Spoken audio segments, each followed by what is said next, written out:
எல்லாருக்கும் வணக்கம். நான் பச்சை பாவக்காயை பச்சையாக சாப்பிட்டு காட்ட போகிறேன். இல்லை சும்மா சொன்னேன், சமைச்சு காட்ட போகிறேன். பாவக்காய் கசக்கும் என்று யாருமே சாப்பிட ஆசைப்பட மாட்டாங்க. ஆனால் இப்படி சமைச்சு பாருங்கள், திரும்ப திரும்ப சாப்பிடணும் போல் ஆசை வரும்.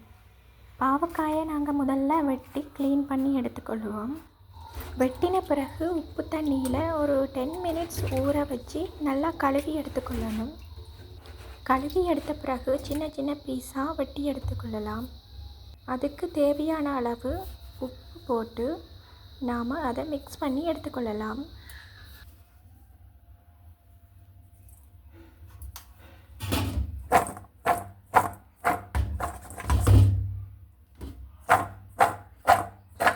இப்போ இந்த பாவக்காய் எல்லாத்தையுமே சட்டியில் எண்ணெய் ஊற்றி பொரித்து எடுத்துக்கொள்ளணும்.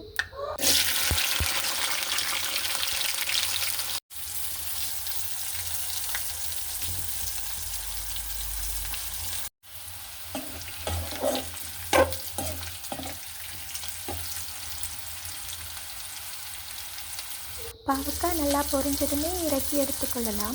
இப்படி எல்லா பாவக்காயையும் பொரித்து எடுத்துக்கொள்ளணும். இனி பொரித்த பாவக்காயை சமைக்க போகிறோம். இன்னொரு சட்டியில் எண்ணெய் ஊற்றி வெங்காயம், வெள்ளைப்பூடு, பெருஞ்சீரகம், கடுகு எல்லாம் போட்டு தாளிக்க போகிறோம்.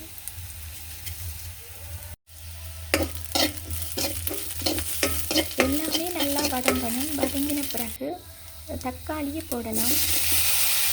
தக்காளியை போட்டு கொஞ்சம் லேசாக வெந்தின காணும்.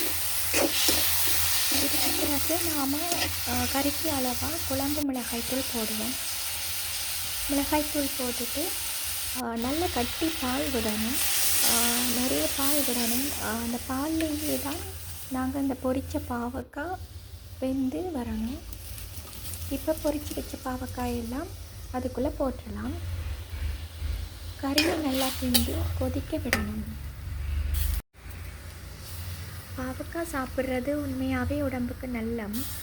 சுகர் வருத்தம் இருக்கிறவங்க கிழமைக்கு ஒரு தடவை பாவக்காய் சாப்பிட்டா நல்லம். அதிகூடின சுகர் லெவல் குறையும்.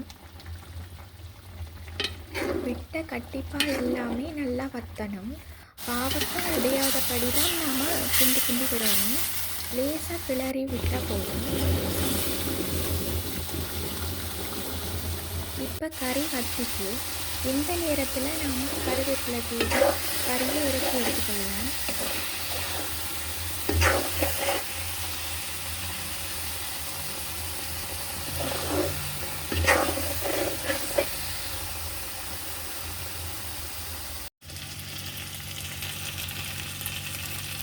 இப்போ இந்த ஸ்டேஜில் கறியை இறக்கி எடுத்துக்கொள்ளலாம்.